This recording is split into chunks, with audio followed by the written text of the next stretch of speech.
Hello दोस्तों, आपका एक बार फिर स्वागत है आपके अपने YouTube channel maths warrior classes 9 to 10th में। अगर आप चैनल पे नए हो तो चैनल को लाइक एंड सब्सक्राइब जरूर कर लें। इससे पहले वाली वीडियो में हमने संख्याओं के प्रकार के बारे में देखा था। आज हम लोग क्लास 9th के जो पहला चैप्टर है संख्या पद्धति, उसके उदाहरण को सॉल्व करेंगे। तो आइए हम लोग हमारा पहला उदाहरण देखते हैं।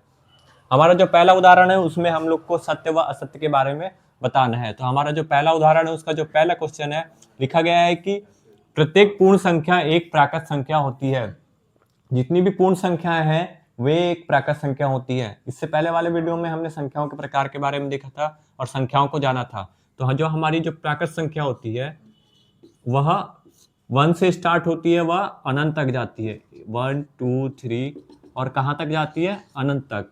और जो हमारी पूर्ण संख्याएं होती है जो 0 से प्रारंभ होती है वह अनंत तक जाती है। इसमें हम लोग देख पा रहे हैं, इसमें पूर्ण संख्या में क्या ऐड हो जाता है? हमारा 0। तो क्या क्वेश्चन हमारा क्या कह रहा है कि प्रत्येक पूर्ण संख्या एक प्राकृत संख्या होती है। तो ये हम लोग हमारी जो पूर्ण संख्या है ये प्राकृत संख्या होती है। क्या दिखाई दे रहा है? क्या जितनी भी पूर्ण संख्या है 0 क्या प्राकृत संख्याओं में है? नहीं। तो इसका उत्तर क्या होगा कि नहीं, जितनी भी पूर्ण संख्या है वह प्राकृत संख्या नहीं होती। तो परंतु एक चीज और ध्यान दीजिएगा आप, जितनी भी प्राकृत संख्या है वे पूर्ण संख्या होती है, पर जितनी भी पूर्ण संख्या होती है वह प्राकृत संख्या नहीं होती। तो उत्तर में क्या लिखेंगे हम लोग? असत्य। असत्य। हमारा जो दूसरा क्वेश्चन है कि प्रत्येक पूर्णांक एक परिमेय संख्या होती है। हमारे जितने भी पूर्णांक हैं, धनात्मक पूर्णांक, ऋणात्मक पूर्णांक, ये सभी परिमेय संख्या होती है। इससे पहले वाले वीडियो में हमने परिमेय संख्या के बारे में पढ़ चुका है। वे संख्या जिसे हम लोग p/q के रूप में लिखते हैं वह q बराबर नहीं होता 0 के, और p और q उसमें क्या होते हैं? पूर्णांक होते हैं।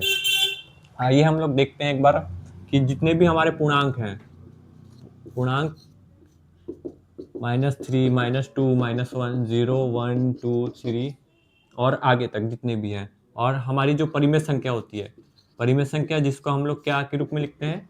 p/q के रूप में लिख सकते हैं, जिसमें q बराबर नहीं होता 0 के, और p और q क्या होते हैं? इसमें पूर्णांक होते हैं। p और q क्या होते हैं? पूर्णांक होते हैं।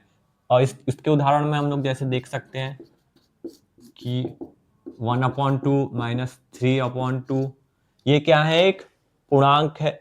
ये एक परिमेय संख्या दिखाई दे रही है जिसमें 1 और 2 क्या है? पूर्णांक है।